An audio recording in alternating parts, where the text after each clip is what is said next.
What's up, everybody? Bluegabe. Y'all ever get in one of those moods? I'm in it right now. I'm in a fantastic mood. I got my safety glove on and y'all better not even be laughing. Don't even laugh. I about decapitated my thumb. Hey, they ain't got to worry about that no more. Check out our gator cooler right here. Now, I'm gonna show you a bunch in this video. I'm gonna show you how to take care of your fish properly. I'm gonna show you how to clean a fish properly.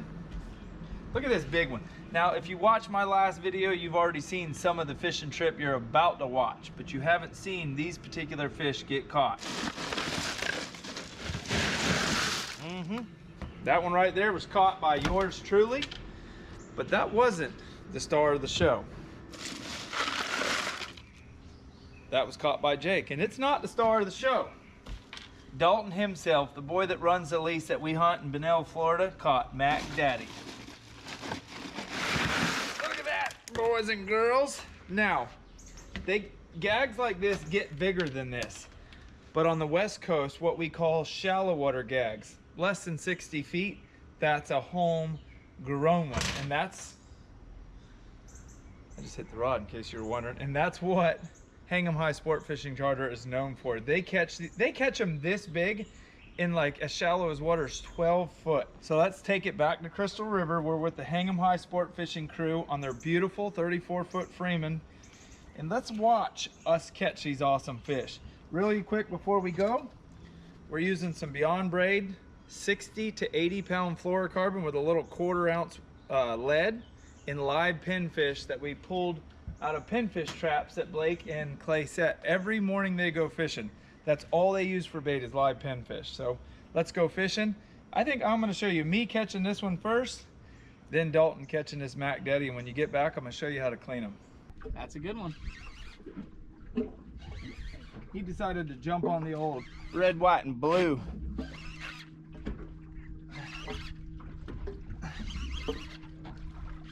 Just don't let this one melt your fingers. Nice fish. Nice fish. Porpoise. We need to go a little bit deep further back. Whoa. Look at that, y'all.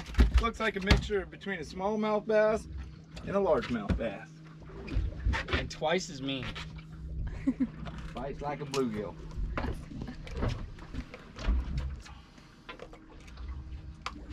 Oh. Not the little fish. Yeah. That's what they do.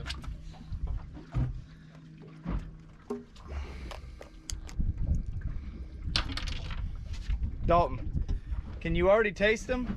I can.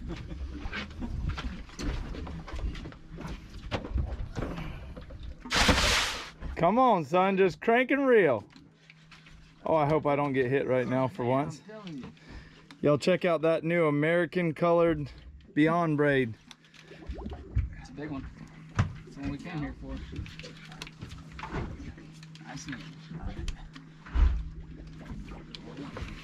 Come on, son, you got him. You said you want a grouper for the We got freezer, didn't you? Yep. Oh, yeah, come on, bitchy.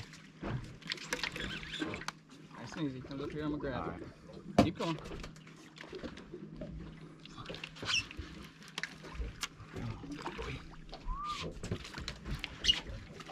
Dang. Nice and easy. That's a big one. That's a good one. Good one there, boy. That's as big as that's a grown one. That's a grown one there. That's a grown one. Woo, son. That's a grown one. Get in here. That's what we came here for. That's what we came here for. That's a grown one right Hell there. yeah, dude. Hell yeah. Hey, nice fish. Hell yeah. That's a good one. I'm over here praying I don't get a bite right now. Oh, oh. Here we go. Hold his head up. God, that Beyond Braid is nice. Oh, look at you. You're an animal. Go to the outside.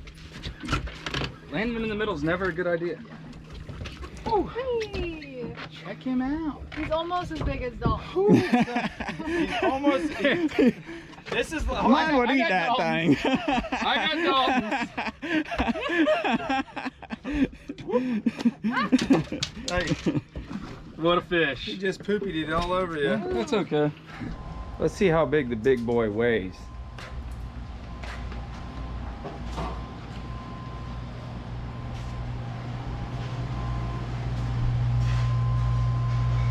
That's pretty big for a summertime shallow water gag, isn't it? Real one. It's as good as they get. That's about the world record bass right there.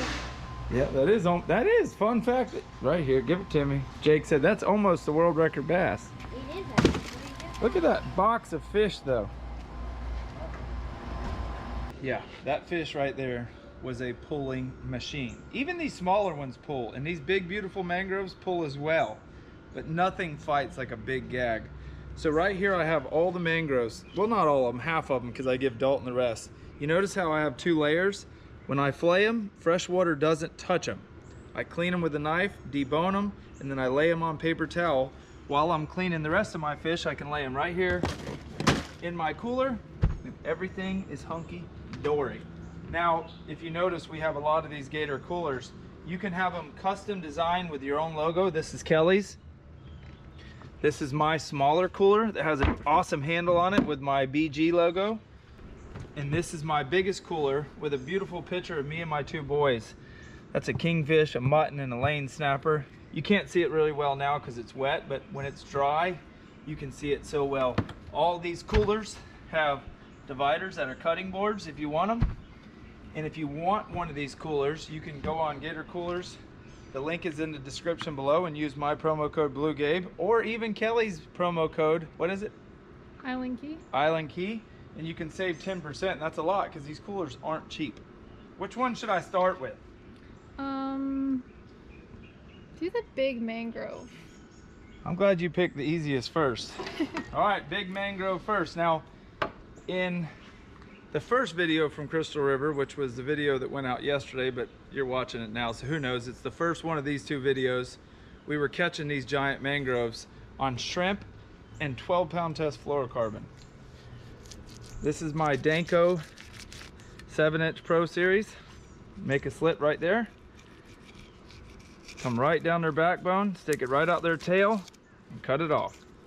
Before I even stick my thumb in there, I make a slit down their backbone.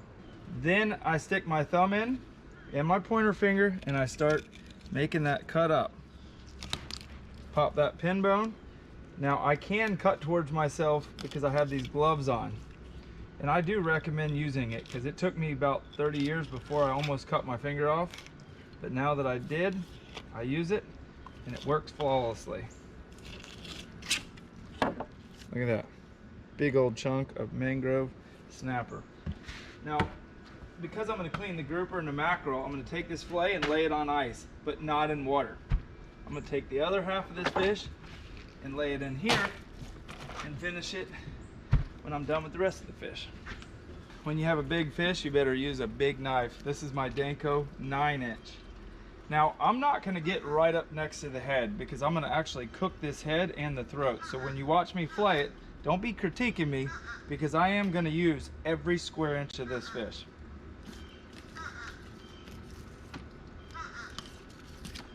Just like so. Come in here just like that. I'm just using the tip of my knife at the moment. You can put your thumb right here and glide it down. This knife is crazy sharp though. And right out. Now my first initial run back towards myself, I have it pressed down on the backbone really hard. Just like so. Now I'll stick my thumb in here and start prying it up.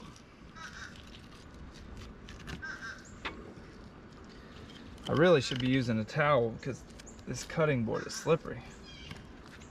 So I'll just go ahead and push it towards the back. Pop that pin bone and let the knife do the work.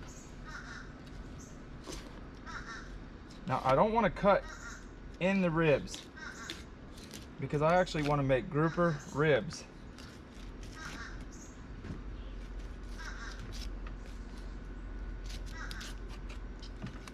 What do you think that crow's saying right now? Give me some. Look at that. It's a beautiful fillet. One big, beautiful fillet.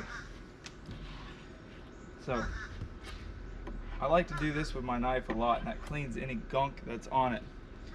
I'm gonna take my knife right here and cut up towards the front. Look at that. On the grill, you can just separate it right here. You already know it. Look at that. I'm gonna probably go to right here. This just helps you not making such a long pass.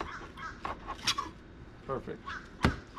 Now I'm getting into the bloodline, so I'm gonna take my knife almost flat and cut down. Same on this side. Now I've got 2, 3, 4 big old chunks.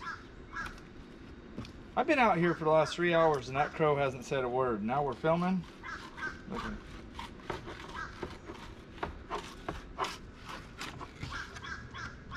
That's what I'm talking about. Come in here, cut the bloodline out. Now a lot of people, especially in the South Pacific, love eating those bloodlines. I'm not saying that you can't. We just don't. We feed them to our pet fish. So you can see I have the mangrove there. I'm gonna put another layer of paper towels and I'm gonna lay the grouper on top.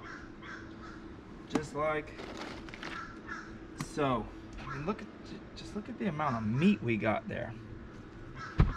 Always nice to have a good cooler and good clean ice when you're cleaning fish.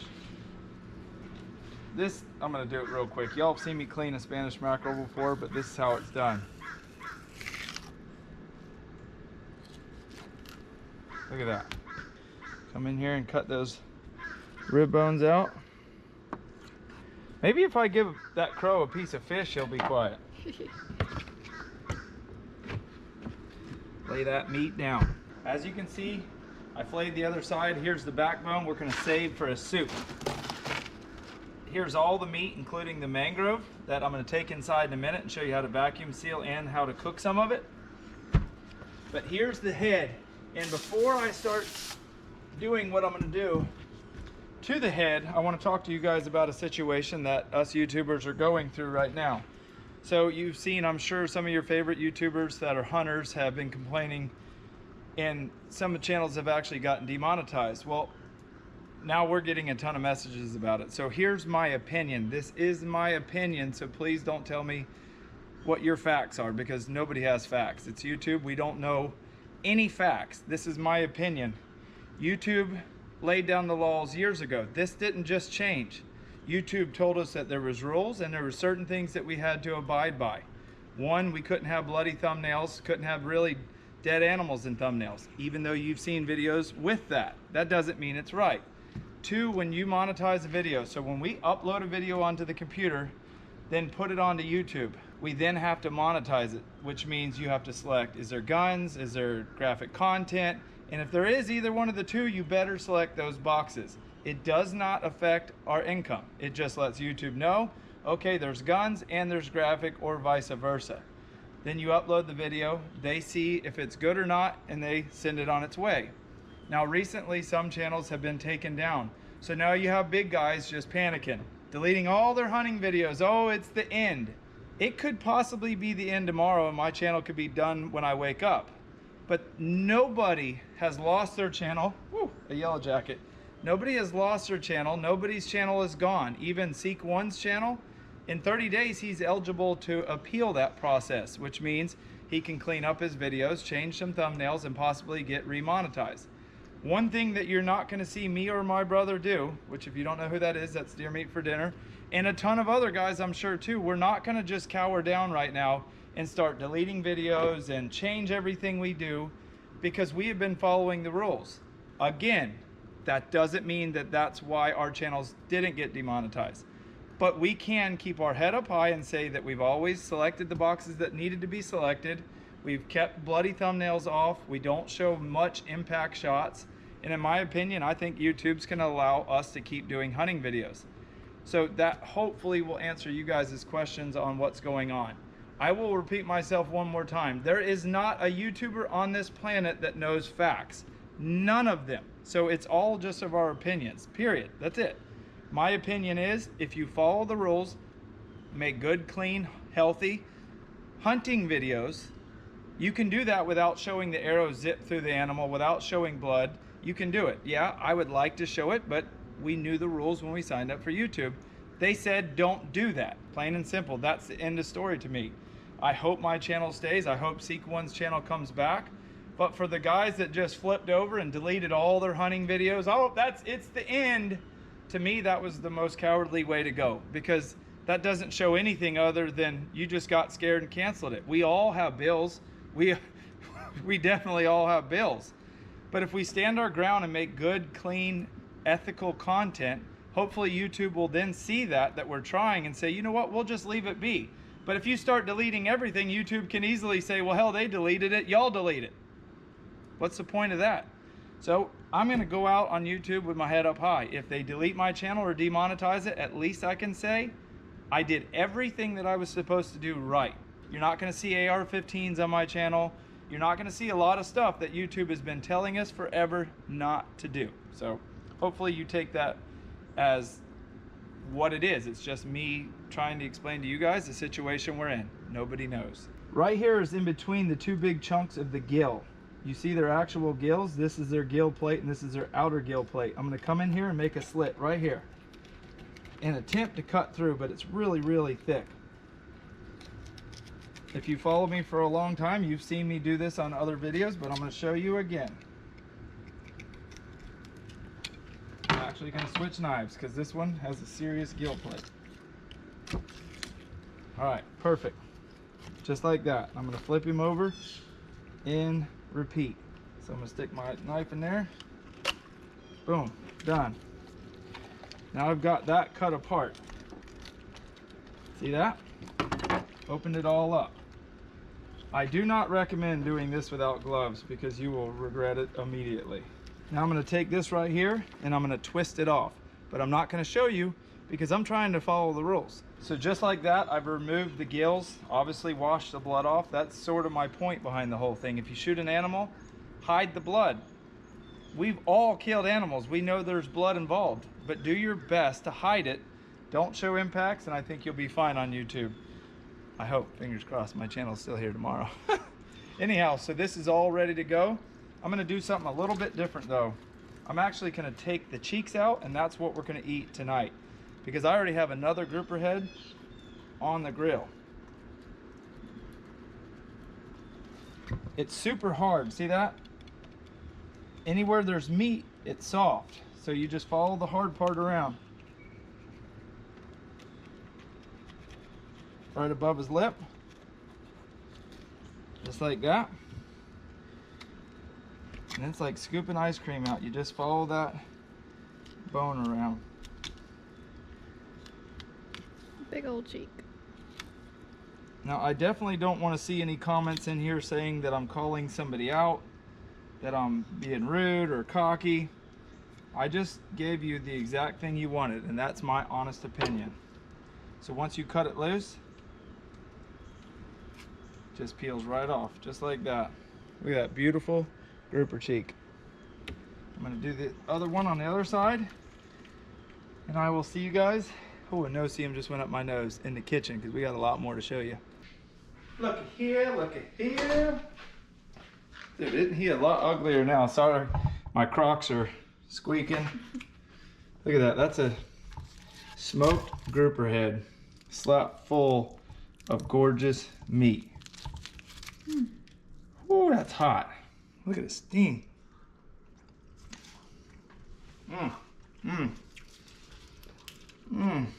Man. Throat. I put just a hint of Old Bay on there. Babe, we're gonna let that cool off for you. All right, check this out. This is like a quarter of the fish that we caught, but there were so many of us, we shared it equally.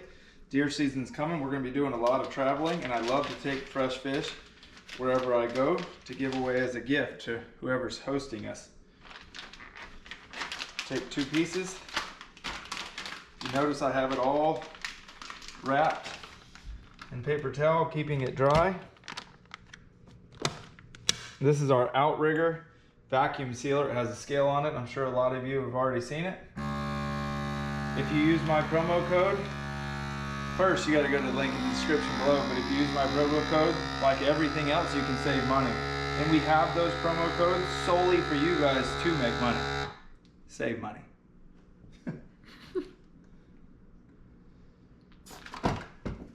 Look at that. I'll write on there what it is, throw it in the freezer, and it's good to... I'm just all over the place today, you guys. See what happens when I get in a really, really good mood? I don't know why. I mean, we had a great day scalloping. Kelly filmed an amazing scallop video, and we had a great day offshore, but unfortunately the weather was terrible while we were at the house at the Airbnb, and we really didn't even get to enjoy it because it was so muddy and nasty. We saw a beautiful house underwater up to the windows.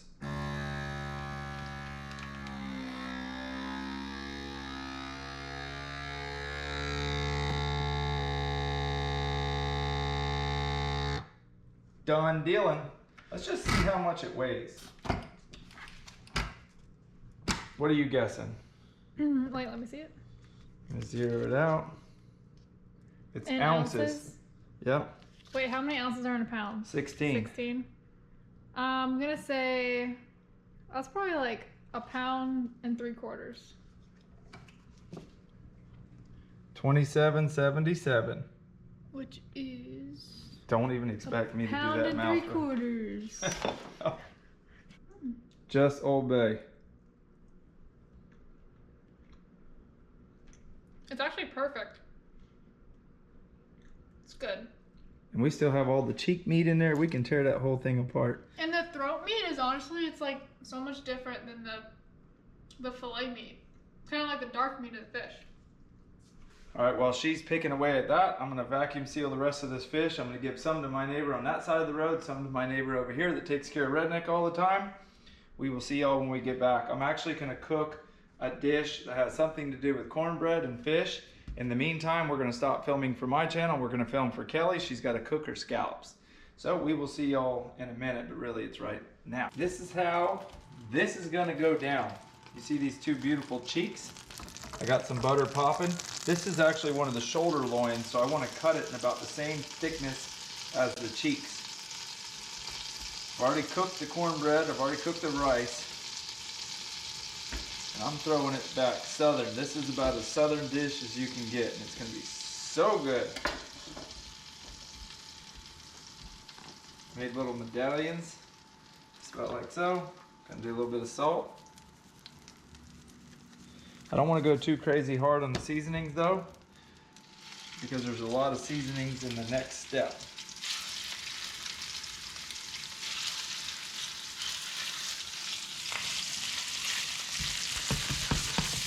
Got my little cast iron skillet.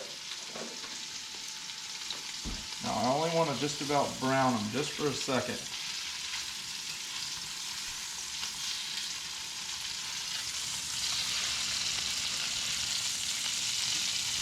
It kind of looks like swordfish. Yeah, that's a big fish, big shoulder loin at that. Take a little bit of salt because I only seasoned to one side. Like that. And a little bit of, I do not like that pepper Kelly and them used. I'm not a big cracked pepper person.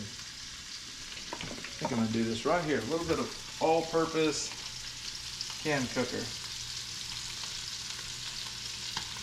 Just about that much. Now for the magic. Canned stewed tomatoes and okra. Okra. I know y'all are probably like, wait, what did he just do? Trust me when I say it's going to be good. I've got the oven at 400 degrees and I'm putting it in there for about 10 minutes. Start. When we get back, I'm going to put it all together and it's going to make sense and it's going to be so good. But can y'all smell that? Now, if you're wondering what the white stuff is, I went ahead and added a little mozzarella cheese.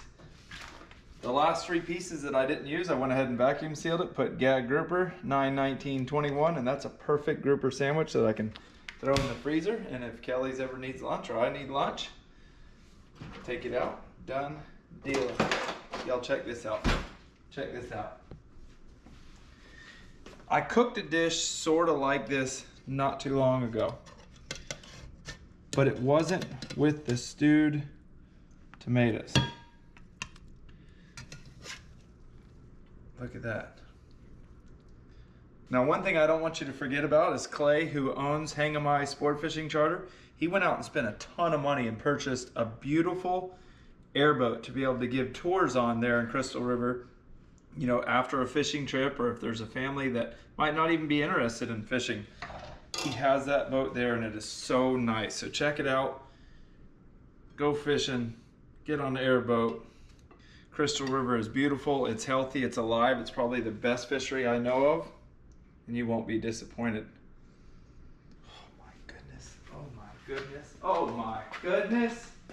Now, a lot of times I get comments that y'all are like, oh, you made me hungry. If that doesn't make you hungry, I don't know what will. Stewed tomatoes, white rice, good old-fashioned cornbread. Kelly just got done making some really good scallops. We're gonna sit down and enjoy this meal, but I do need to take a bite. Let me get a fork. Probably need to eat this with a spoon.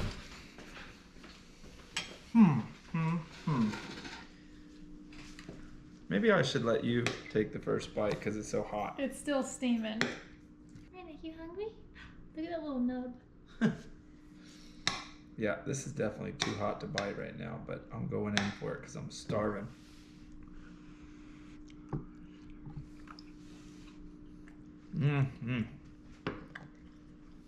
I think someone's hungry.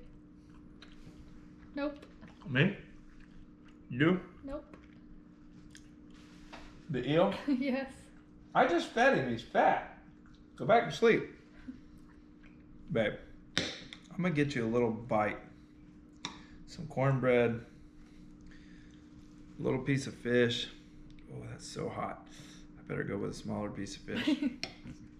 Look at that. Blow on it. Oh, we gotta put this tomato on here.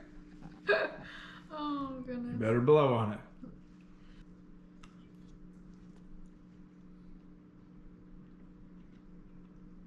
Just bursting with flavor.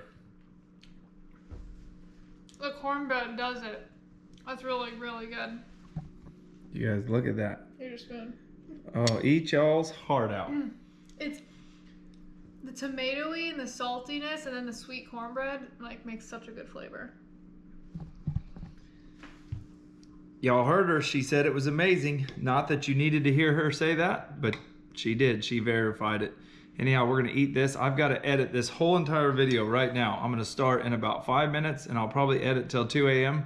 We got to be up at 6 a.m. to drive to Daytona to go shrimping, and then from Daytona to Bunnell to go bow hunting for our first time this year. Like Jake always says, though, it's time to get up out of here and get the heck out of shape.